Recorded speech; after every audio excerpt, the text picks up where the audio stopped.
Hello दोस्तों, कैसे हो आप लोग। आई होप सभी अच्छे होंगे। आज हम देखेंगे सेल डिवीज़न, कोश का विभाजन, जो कि हमारा एचएपी का फुल लेक्चर होने वाला है। इसको हम हिंदी प्लस इंग्लिश दोनों लैंग्वेज में देखेंगे, तो आप ये वीडियो पूरा इन तक जरूर देखें। ठीक है, चलिए जानते हैं सेल डिवीज़न, कोश का विभाजन कैसे होता है और इसकी ज़रूरत हमको क्यों पड़ती है और ये कितने पार्टों में डिवाइड होता है। Cell division is a process by which a parent cell divides into two daughter cell. क्या होता है? कोश का विभाजन एक ऐसी प्रक्रिया है जिसके द्वारा एक पूर्ण कोश का दो पुत्री कोशिकाओं में विभाजन हो जाती है। ठीक, मान लीजिए ये हमारा कोशिका है। ठीक है, ये हमारा कोशिका है, ये इसको हम बोलते हैं सेल। ठीक है, ये हमारा कोशिका हो गया, जिसके द्वारा एक पूर्ण कोशिका दो पुत्री सेल में विभाजित हो जाती है। ठीक है, ये एक सेल है। ठीक है, ये पूर्ण सेल है और ये क्या करती है, ये एक सेल जो होती है डिवाइड जब होता है, जब विभाजन होता है, तो ये आगे चल के ये दो पार्ट में डिवाइड हो जाती है। ठीक है, जिसको हम बोलते हैं कोशिका विभाजन। ठीक है, कोशिका विभाजन, सेल डिवीजन। ठीक है, it is a also known as cell reproduction और सेल मल्टीप्लिकेशन। ठीक है, इसके कोश का प्रजनन या कोश का गुणन के नाम से भी जाना जाता है। जैसे जब कोश का विभाजन होता है तो एक से, ठीक है, एक से कितने कोश का विभाजन हुए, दो हुए। ठीक है, अब दो से कितने होंगे, इसमें से भी दो से दो है, जैसे आगे हो गए। ठीक है, इसमें से भी दो से तीन हो गए, फिर कितने हो गए, तीन से मान लीजिए आप छः हो गए। ठीक है, इसमें भी तीन से छः हो गए। ठीक है, और फिर ये 6 से 12 हो गई, फिर ये 6 से 12, 12 से 24 हो गए। तो यही मल्टीप्लिकेशन चलते रहता है कोशिका विभाजन का। होता है the cell division take place approximately in every 24 hours. ठीक है, कोशिका विभाजन लगभग हर 24 घंटे में होता है। ठीक है, जो कोशिका विभाजन होता है, जो कोशिका डिवाइड होती है, जो सेल डिवीजन होता है, ये 24 घंटे में होता है। एक जैसे मान लीजिए एक सेल है। ठीक है, इसको अगर डिवाइड होना है, अगर टू पार्ट्स में इसको डिवाइड होना है। ठीक है, जो टू पार्ट में डिवाइड होने के लिए इसको 24 आवर्स का टाइम लगता है। ठीक है, इसके बाद दोस्तों ये दो पार्ट में डिवाइड हो पाता है, उससे पहले ये नहीं हो पाता। There are basically two types of cell division. ठीक है, जो सेल डिवीजन होता है ये दो प्रकार का होता है। ठीक है, पहला होता है सोमेटिक सेल डिवीजन। ठीक है, मिटोसिस। ठीक है, दैहिक कोश का विभाजन, समसूत्री विभाजन। ठीक है, सेकंड होता है रिप्रोडक्शन सेल डिवीजन, मियोसिस। ठीक है, प्रजनन कोश का विभाजन, अर्धसूत्री विभाजन। अब देखेंगे सेल साइकिल। ठीक है, कोशिका चक्र।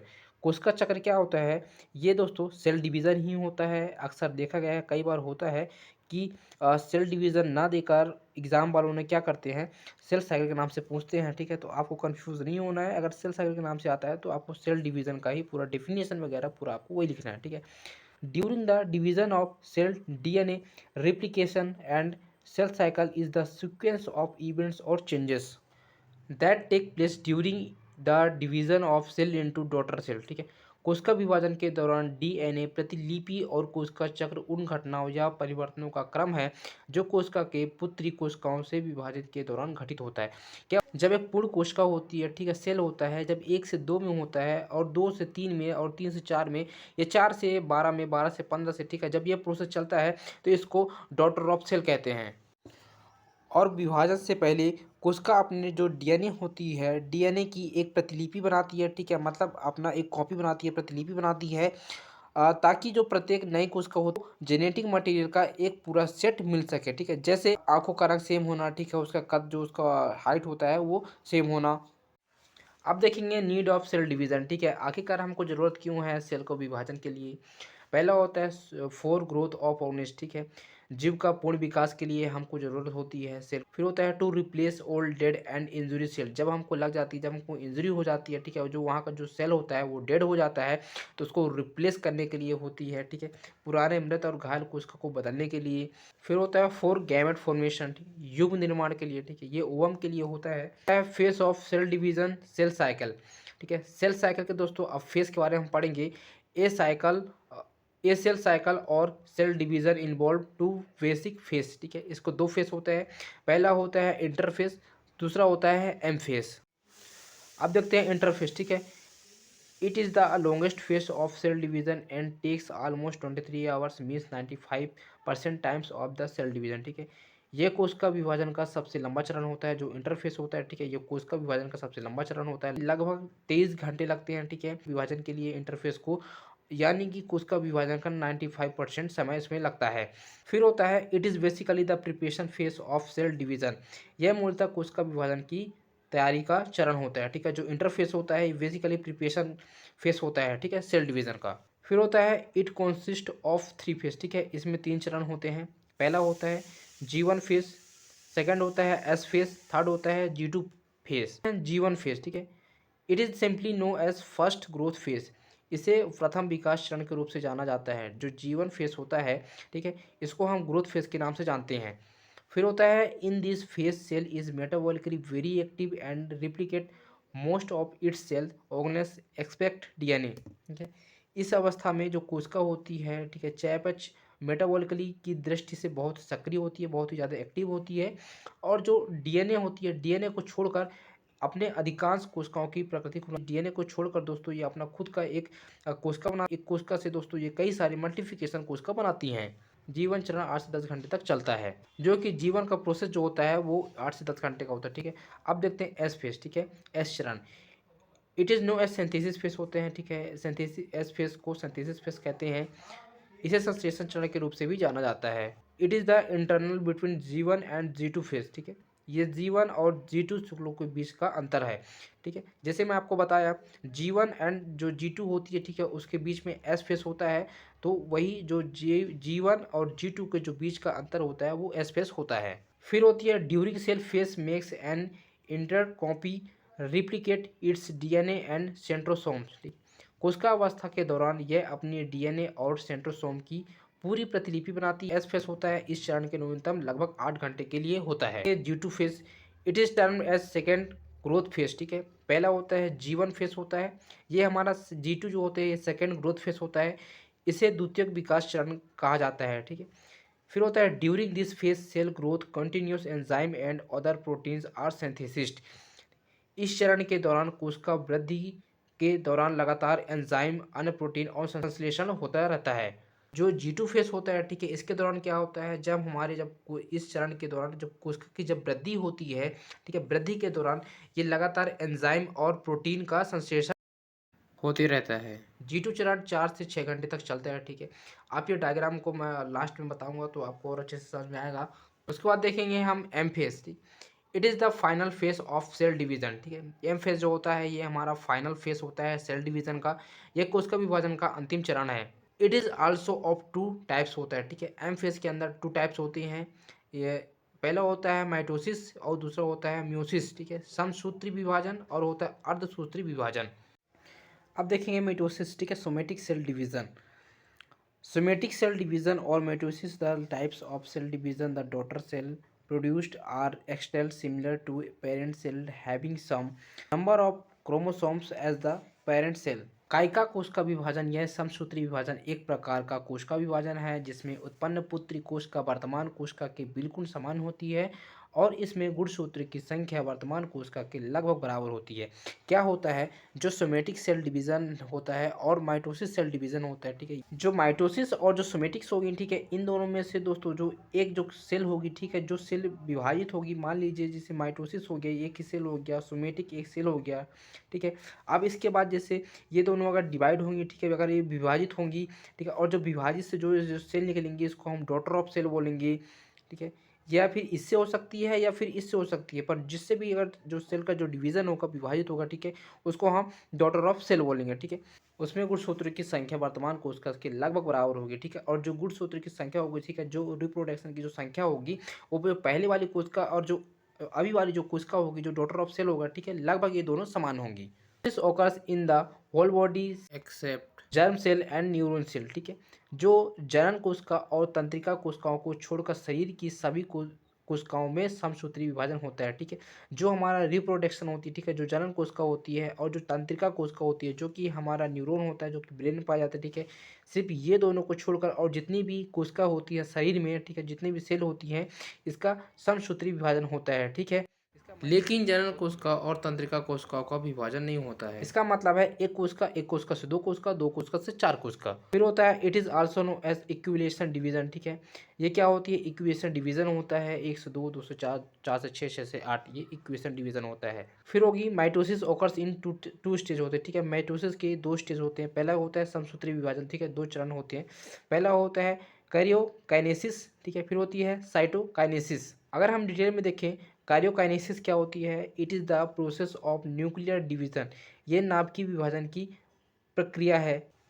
ठीक है, जिसके कितने 4 फेस होते हैं। पहला होता है प्रोफेस, सेकंड होता है मेटाफेस, फिर होता है एनाफेस, फिर होता है टेलोफेस। देखते हैं प्रोफेस। ठीक है, in early prophase the chromatin fibre condense and the chromosomes in which two sister.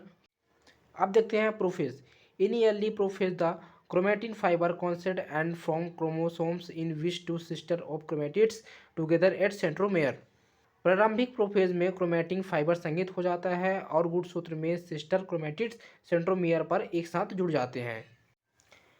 The centrosome that replicates in the S phase move towards opposite pole of the cell and started to form mitotic spindle और spindle fibre.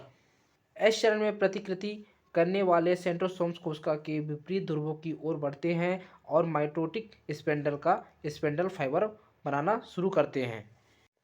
आप इस diagram में देखो क्या होता है, जैसे कि हमारा एक सेल हो गया। ठीक है, सेल के अंदर न्यूक्लियस प्रेजेंट होता है। ठीक है, और जो इसके जो बगल में होते हैं, ठीक है, जो जैसे उसके जो बाहर होते हैं, ठीक है, इसको हम बोलते हैं क्रोमेटिन फाइबर होता है। ठीक है, हमने एस फेस में पढ़ा था जो हमारा सेंट्रोसोम होता है। ठीक है, जो सेंट्रोसोम का क्या होती है, हमारी कॉपी होती है। ठीक है, जो होती है जो प्रोफेस में जब जाता है तो जस्ट इसके अपोजिट पोल में जाता है। ठीक है, एक यहाँ और एक यहाँ, और जो आपको ये धागे नुमा स्ट्रक्चर दिख रही है, ठीक है, इसको हम स्पेंडल फाइबर बोलते हैं कि क्रोमोसोम फॉर्मेशन करती है। Metaphase during metaphase nuclear envelope in completely, ठीक है, डिसइंटीग्रेटेड। मेटाफेज के दौरान नाभ की आवरण पूरी तरह से विघटित हो जाती है। क्या ऊपर जो एक न्यूक्लियर के ऊपर जो एक लेयर होती है, ठीक है, जिसको हम बोलते हैं न्यूक्लियर मेम्ब्रेन होती है। ठीक है, ये पूरी तरह से दोस्तों डिसइंटीग्रेट हो जाती है। ठीक है, विघटित हो जाती है, खत्म हो जाती है। ठीक है, the spindle fibre of centrosome align the centrosome of the sister chromatids at the centre of the cell. Centrosome का स्पेंडल फाइबर कोशिका के केंद्र में स्थित सिस्टर क्रोमेटिड्स के सेंट्रोमियर को संकेतित करता है। आप इस पे देखो, जो हमारा क्रोमोसोम्स था, ठीक है, क्रोमोसोम्स क्या हुआ, जो हमारी स्पेंडल है, ठीक है, जो धागे नुमा जो स्ट्रक्चर है, ठीक है, जब ये मेटाफेज के साथ जब रिएक्ट होता है, जब फॉर्मेशन होता है, तो ये क्या होता है, जो हमारे क्रोमोसोम्स वैसे तो 46 क्रोमोसोम्स होते हैं। ठीक है, हमारा मान लीजिए क्रोमोसोम्स हो गया। ठीक है, अब ये जो हमारा स्पेंडल था, ठीक है, ये दोस्तों बाहर निकल कर ये ऐसे ऐसे बाहर निकल कर, ठीक है, ये दोस्तों क्रोमोसोम्स हमारे यहाँ आते हैं। ठीक है, जो हमारे यहाँ क्रोमोसोम्स थे ये हमारे यहाँ आ जाते हैं, किससे निकल कर, स्पेंडल से निकल कर। थर्ड होता है दोस्तों anaphase. In anaphase the centrosome splits the two sisters chromatids gets separate and more move towards opposite pole of the cell। Anaphase में सेंट्रोमियर विभाजित हो जाता है और इस प्रकार दो सिस्टर क्रोमेटिड्स अलग हो जाते हैं और कोशिका के विपरीत ध्रुवों की ओर बढ़ने। आप इस पे देखो, जो हमारा क्रोमेटिड्स होती है, ठीक है, क्रोमेटिड्स दोस्तों कुछ इस प्रकार से होता है। ठीक है, फिर होता है एनाफेज। ठीक है, स्पेडल होते हैं। ठीक है, स्पेडल इस पर मैंने आपको बताया था स्पेडल होता है। ठीक है, मेटाफेज क्रिएट करने के बाद ये दोस्तों कुछ इस तरह से क्रोमोसोम्स होते हैं। ठीक है, जब हमारा क्रोमोसोम्स स्पेडल से इस तरह बनता है, ठीक है, क्रोमोइड्स जो हमारा क्रोमेटिड्स होती हैं, ठीक है, क्रोमेटिड्स जब एनाफेज के साथ जब फॉर्मेशन करता है तो दोस्तों कुछ इस प्रकार से होता है। स्पेडल था, ठीक है, जो स्पेडल था जो दोस्तों जो अपोजिट पोल में जाते हैं, ठीक है, दोनों अपोजिट पोल में जाते हैं। अपोजिट पोल में जाने के बाद दोस्तों ये कुछ इस तरह का रिएक्ट करते हैं। फोर होता है telophase. In this phase of the daughter chromosomes reach the opposite poles the spindle fibre gets disappear. इस चरण में पुत्री गुणसूत्र विपरीत ध्रुवों तक पहुंच जाते हैं और धुरी तंतु गायब हो जाते हैं। हमारा लास्ट फेस होता है दोस्तों, ठीक है, टेलोफेस होता है, इस तरह से होता है। आप इसको देखो, ये हमारा क्रोमेटिड्स होती है। ठीक है, क्रोमेटिड्स होती है दोस्तों जब ये फॉर्मेशन करते हैं किसके साथ, जब टेलोफेस के साथ ये करता है। ठीक है, लास्ट चरण होता है। तो दोस्तों कुछ ये इस प्रकार से दिखता है। ठीक है, ये टू पार्ट्स में दोस्तों डिवाइड हो जाते हैं। ठीक होते हैं। ठीक है, जो ध्रुवी तंत्र होते हैं, ठीक है, ध्रुवी तंत्री आप इसको ऐसे समझो, जो ये ध्रुवी तंत्रु थे, ठीक है, जो ये थे दोस्तों ये गायब हो जाते हैं। ठीक है, ये ऊपर की ओर चले जाते हैं और टू पार्ट में दोस्तों। फिर होता है cytokinesis. It is the division of cell cytoplasm and organs in newly form cell. ये कोशिका में साइटोप्लाज्म और ऑर्गेन्स का विभाजन है। Each now daughter cell now again enters into the interphase stage and cell division continuous. ठीक, अब प्रत्येक पुत्री कोशिका फिर से अंतरफेस अवस्था में प्रवेश करती हैं और कोशिका विभाजन शुरू हो जाती है।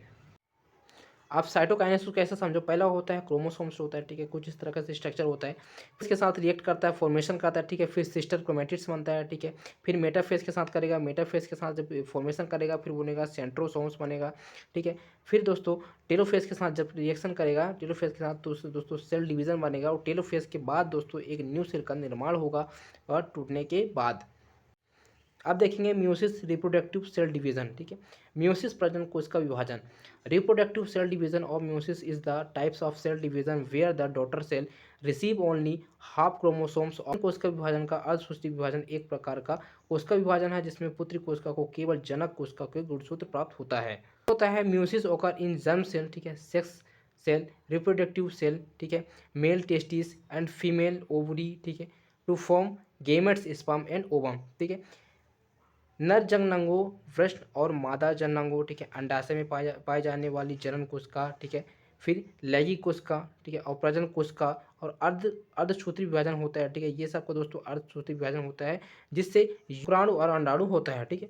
फिर होता है it is also known as reductional division, इसे नियमितीकरण विभाजन के नाम से भी जाना जाता है। इसमें क्या होता है, पहले होता है इंटरफेस, ठीक है। इंटरफेस होता है जो कि हमारा लॉन्गेस्ट फेस होता है, ठीक है, जो कि 23 आवर्स लगाता है, ठीक है, और 95% लेता है समय लेता है कोशिका विभाजन में, ठीक। उसके बाद होता है एम फेस होता है जो कि 1 घंटा लेता है, ठीक है। अब इंटरफेस में क्या होता है दोस्तों, इसमें 3 फेस होते हैं, ठीक है, G1 फेस और G2 फेस और S फेस, ठीक है। और G1 और G2 के फेस में दोस्तों S फेस होता है, ठीक है। G1 फेस क्या होता है, ये फर्स्ट ग्रोथ फेस होता है, और S फेस होता है सिंथेसिस फेस होती है, और G2 फेस होता है जो सेकेंड ग्रोथ फेस होता है, ठीक है। अब उसके बाद होता है M फेस होता है, ठीक है। M फेस जो होता है वो 1 घंटा लगाती है सेल डिवीजन में, ठीक है। इसके भी दोस्तों 4 फेस होते हैं, पहला होता है प्रोफेज, फिर होता है मेटाफेज, फिर होता है एनाफेज, फिर होता है टेलोफेज।